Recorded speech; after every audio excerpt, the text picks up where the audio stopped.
नाजरीन, टेस्ट का आगाज खुद से होता है जहां लतीफ अमारले को बोल्डविन के जिंदा रहने की उम्मीद दिलाता है तो सब खुशी से खिल उठते हैं और साथ ही वो वाजे करता है कि इस बीमारी की वजह से उसके जिस्म पर बुरे निशान आ सकते हैं। अमारले इसके कहने पर विलियम्स को हुक्म देता है कि लतीफ के लिए कमरा तैयार किया जाए जहां वो दवा बनाने का काम शुरू कर सके। बोल्डविन मार्ले से खुश होकर कहता है कि नया हकीम हमेशा उसके पास रहे, जिस पर अमारले से तसल्ली देता है कि वो यहीं रहेगा और साथ ही बॉलन और सबेला की शादी की तैयारियां शुरू करने का हुक्म देता है। इतने में विलियम्स मारिया और लाडकाय के आने की खबर लाता है। अगले ही मंजर में अमारले लाडकाय को उसकी गद्दारी पर सजाए मौत का फैसला सुनाता है और मारिया से कहता है कि वो उसकी बीवी होने की वजह से जिंदान में तो नहीं रहेगी, लेकिन उसे भी जरूर अपने किए की सजा मिलेगी। विलियम्स और बॉलन अमारले को समझाते हैं कि वो मारिया को सजा देकर बाजंतीनी बादशाह को अपने खिलाफ मुतहिद न करे, लेकिन अमारले उनकी एक नहीं सुनता और बॉलन को हुक्म देता है कि फौज समेत कैरक पर हमला करे और जैटलियन को उसके सामने पेश करे।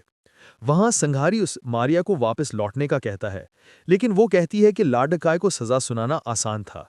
अमारले उसका कुछ नहीं बिगाड़ सकता और अपनी खादमा एले से कहती है कि महल में होने वाली हर हरकत पर नजर रखे। काहिरा के बाजार में जमशेद लोगों से कहता है कि परेशान न हो, काहिरा में नया निज़ाम जल्द खुशहाली लाएगा। उधर इलियास अपने साथी से कहता है कि वजीर की तरफ से तजारत का इजाज़तनामा मिल जाने के बाद अब उन्हें वजीर का एतमाद जीतना है। महल में असफ़हानी सुल्तान को बताते हैं कि अवाम इस जंग की वजह से होने वाले नुकसान की वजह से परेशान हैं, जिस पर सुल्तान कहते हैं उनका नुकसान जल्द पूरा किया जाएगा। इतने में सलाहुद्दीन वहां आते हैं और सुल्तान को मीला के काहिरा में रहने के फैसले के बारे में बताते हैं। सुल्तान कहते हैं कि उन्हें मोहतात रहना चाहिए कि वो वहशी जैटलियन या उसकी बीवी मुसलमानों को नुकसान न पहुंचाएं। इसके बाद सलाहुद्दीन सुल्तान को अपनी शादी की खुशखबरी सुनाते हैं, जिस पर वो बेहद खुश होते हुए दुआएं देते हैं और शमसा खातून को बुलाया जाता है। शमसा के आने पर सुल्तान उसे मुबारकबाद देते हैं और सलाहुद्दीन से कहते हैं कि वो अपनी बेटी को कभी दुखी न देखें और वो इस शादी में शमसा की तरफ से हैं, जिस पर सलाहुद्दीन शर्माते हुए सर झुका देते हैं। इसके बाद इजलास बुलाया जाता है और कुछ के रास्ते में हायल सबसे बड़ी रुकावट यानी कैरक को फतह करने की मंसूबाबंदी होती है। काजी फाजिल खजाने का मसला उजागर करते हैं, जिस पर सुल्तान कहते हैं इसका बंदोबस्त हो जाएगा। उन्हें इस वक्त बस एक माहिर कारीगर की जरूरत है, जिस पर बोरो कहता है वो माहिर शख्स काराकुश के सिवा और कोई नहीं हो सकता। जिस पर सुल्तान कहते हैं उसके दोस्त को जल्द ढूंढा जाएगा। इसी लम्हे खलील दो बड़ी खबरों के साथ दाखिल होता है। पहली अतबी से बाजंतीनी फौज की वापसी की और दूसरी खलीफा के इंतकाल की। दूसरी खबर पर सलाहुद्दीन के साथ ही बहुत खुश हो जाते हैं। आखिर में सुल्तान ऐलान करते हैं कि सलाहुद्दीन सुल्तान के वजीर, नायब और अमीर के साथ साथ मिस्र के सुल्तान हैं। उनके अल्फाज सुल्तान के अल्फाज हैं और सलाहुद्दीन भी वाजे करते हैं कि वो सुल्तान और अब्बासी खलीफा के वफादार हैं। शाम लौटने से पहले सुल्तान सलाहुद्दीन से अपनी ख्वाहिश का इजहार करते हैं कि उनके बेटे मलिक इस्माइल को वो उनके पास लेकर आएं और उनसे प्यार करते हुए वहां से चले जाते हैं। बाजार में इलियास मिला से टकराता और कहता है कि उसने वक्त पर सलाहुद्दीन का इंतखाब कर लिया, क्योंकि उनका अगला कदम जल्द या बदेर किरक होगा, जिस पर मीला मुस्कुराने लगती है। उधर कुछ के जिंदान में लाडकाय अपने कमांडर से कहता है कि उसके पास वक्त बहुत कम है, लिहाजा जैसा वो कह रहा है वैसा करे। वो जाते जाते मार्ले से बदला जरूर लेगा। उनकी सब बातें एले सुन लेती है।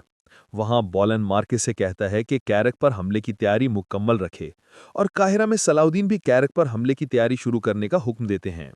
बोरो को काराकुश का पता लगाने का कहते हैं और कारा दगन को खलीफा के खजाने की नकलो हमल की जिम्मेदारी सौंपते हैं। इथीसिस को नए फौजी भर्ती करने का हुक्म देते हैं। सलाहुद्दीन कहते हैं कि वो शादी के बाद सुल्तान की ख्वाहिश के मुताबिक यारोकिस के साथ मलिक इस्माइल को लाने के लिए हलब जाएंगे। कुछ में अमारले बोल्डविन के लिए परेशान नजर आता है। इतने में मारिया कमरे में आती है और उसे चोगा पहनाने लगती है तो वो उसे झड़क देता है और वहां से जाने का कहता है। बाहर उसकी खादिमा लाडकाय और उसके कमांडर के दरमियान पकने वाली खिचड़ी के बारे में उसे बताती है। काहिरा में सलाहुद्दीन खुश होते हुए काजी फाजिल को पूरे शहर में दस्तरखान बिछाने और गुलामों को आज़ाद करने का हुक्म देते हैं। इतने में मीरा वहां पहुंचती है और सलाहुद्दीन से कहती है कि वो दोनों मिलकर केरक को फतह कर सकते हैं। मीला के कहने पर सलाहुद्दीन एक कमरे में जाकर बात करते हैं तो वो शमसा की बजाय उन्हें अपने साथ शादी के बदले केरक दिलाने का वादा करती है। बाहर शमसा गुजरते हुए उनकी बातें सुन लेती है। मीला कहती है कि वो सलाहुद्दीन के इश्क में गिरफ्तार हो गई है। सलाहुद्दीन उसे बोटो कहते हैं कि चाहे वो उनके लिए सारी दुनिया पेश कर दे, वो अपने दिल की मलिका का मुकाम किसी और को नहीं देंगे। اور عورت کے ذریعے حاصل ہونے والا قلعہ ان کے لیے فتح نہیں بلکہ ذلت ہوگا۔ میلا غصے اور غم سے آنسو بہاتی وہاں سے چلی جاتی ہے۔